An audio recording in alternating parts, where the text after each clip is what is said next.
नमस्कार, आप सभी का बहुत बहुत स्वागत है न्यूज नेशन के स्तुति पर। मैं हूं आपके साथ सोनी और आज हमारे साथ स्टूडियो में मौजूद है हरि गोपाल शर्मा जी। आपका बहुत बहुत स्वागत है। राधे राधे। आज हम जानेंगे आचार्य जी से कुछ विशेष बातें। आचार्य जी, दिवाली है, दिवाली खत्म हो चुकी है। हालांकि कई लोगों ने 31 और 1 तारीख को भी दिवाली मनाया, लेकिन अब ऐसे में जो दिवाली के बाद आता है वो है गोवर्धन पूजा। तो दर्शक जानना चाहते हैं कि आखिर गोवर्धन पूजा के दौरान क्या करें, क्या ना करें, और आखिर इसकी सही तारीख क्या है। देखिए, कार्तिक मास में 5 दिन तक हम यम पंचक पर्व मनाते हैं। यम पंचक यानी कि दीपोत्सव पर्व। दीपोत्सव के 5 पर्व हैं। ये धन त्रयोदशी से धनतेरस से शुरू होते हैं और भाई दूज पर जाकर समाप्त होते हैं। दीपोत्सव पर्व का चौथा पर्व है गोवर्धन पूजा पर्व, अन्नकूट महोत्सव पर्व। इस बार यदि इस पर्व को मनाने की बात कहें तो यह पर्व कार्तिक मास के शुक्ल पक्ष की प्रतिपदा तिथि को मनाया जाता है। इस साल 1 नवंबर को शाम 6:17 से प्रतिपदा तिथि शुरू होगी और 2 नवंबर को रात 8:22 तक प्रतिपदा रहेगी। इसलिए इस साल 2 नवंबर को गोवर्धन पूजा का पर्व, अन्नकूट महोत्सव पर्व मनाना बेहद शुभ होगा। अब यदि पूजा के मुहूर्त की बात करें तो कार्तिक मास में सभी पूजाएं प्रदोष काल में की जाती हैं। तो गोवर्धन भगवान का भी पूजन प्रदोष काल में आप शाम 6:30 बजे से लेकर 8:19 तक इस मुहूर्त में आप पूजा करते हैं तो आपको बेहद शुभ फलों की प्राप्ति होगी। अब बात करते हैं कि ये गोवर्धन पूजा पर्व है क्या। भगवान कृष्ण ने कार्तिक मास के शुक्ल पक्ष की प्रतिपदा तिथि को ब्रजवासियों से गोवर्धन पर्वत की पूजा कराई। यह भगवान कृष्ण की एक ऐसी लीला है जिसमें भगवान कृष्ण ने स्वयं का पूजन स्वयं किया है। यानी कि भगवान कृष्ण ने गोवर्धन पर्वत को अपना स्वरूप प्रदान किया। इंद्र का मान मर्दन इस लीला के माध्यम से किया। सभी लोगों को प्रकृति पूजा, पशु पूजा का संदेश दिया। यह भगवान की एक ऐसी लीला थी।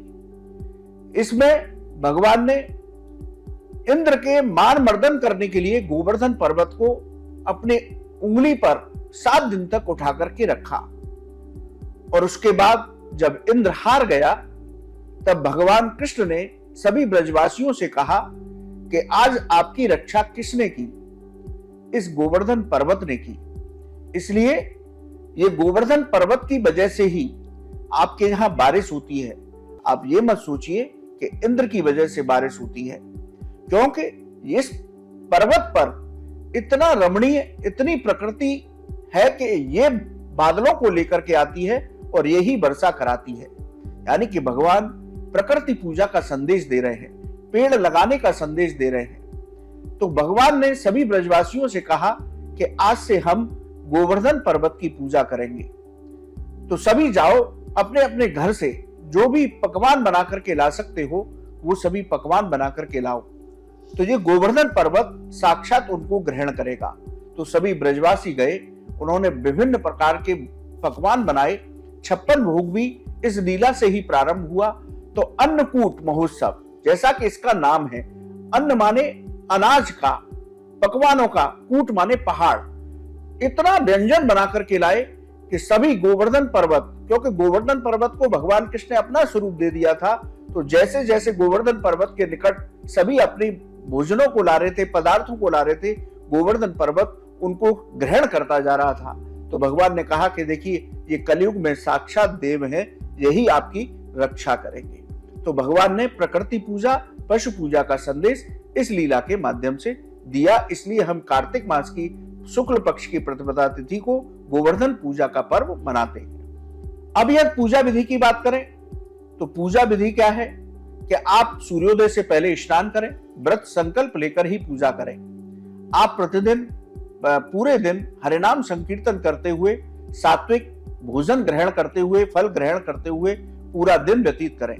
और शाम के समय जो हमने मुहूर्त बताया 6:30 बजे से 8:19, इसमें अपने घर के आंगन में गाय के गोबर से गोवर्धन भगवान की प्रतीकात्मक मूर्ति स्थापित करिए। उस मूर्ति के साथ, गोवर्धन भगवान की के साथ कुछ ब्रजवासी, कुछ गाय ये भी बनाइए और शाम के समय इनको बड़ा अच्छा श्रृंगार दीजिए। कील, बतासे, फूल लगा करके इनको श्रृंगार का स्वरूप दीजिए और सपरिवार शाम के समय इनका पूजन कीजिए। इनका गंगा जल से अभिषेक करिए, इनका दूध से अभिषेक करिए, इनको दूध अर्पित करिए, दूध से बने पदार्थों का भोग लगाइए। जो आपने अपने घर में आज अन्नकूट का प्रसाद बनाया है, उन सभी वस्तुओं का यहाँ पर शाम के समय भोग लगाइए और इनकी आरती कीजिए। आरती के बाद साष्टांग प्रणाम कीजिए और गलतियों के लिए क्षमा याचना कीजिए। कुछ समय के लिए सभी परिजन वहां बैठ करके हरिनाम संकीर्तन करें, भगवान कृष्ण की लीलाओं का गुणगान करें, महामंत्र का आनंद लें। तो ये पूजा की सरल विधि है। शास्त्र कहते हैं और भगवान कृष्ण ने भी कहा कि जो लोग कलयुग में गोवर्धन भगवान की पूजा करेंगे, उनकी परिक्रमा करेंगे, तो उनको सभी सुखों की प्राप्ति होगी, उनके सभी पाप कर्म नष्ट होंगे और अंत समय पर वो व्यक्ति मेरे गोलोक धाम में स्थान प्राप्त करेगा। तो शास्त्रों में गोवर्धन पूजा की बहुत महिमा बताई गई। इस पूजा से सभी मनोरथ पूर्ण होते हैं। तो फिलहाल ये थी जो बातें जो दर्शक जानना चाहते थे। तो जो भी गोवर्धन पूजा करने जा रहा है वो इन खास बातों का जरूर ध्यान रखे। फिलहाल इस खबर में अभी के लिए इतना ही। आपको हमारा वीडियो कैसा लगा हमें आप कमेंट करके जरूर बताएं और हमारे चैनल को सब्सक्राइब करना ना भूलें। न्यूज नेशन अब व्हाट्सएप पर खबरों की ताजा अपडेट के लिए न्यूज नेशन के इस QR कोड को स्कैन करें।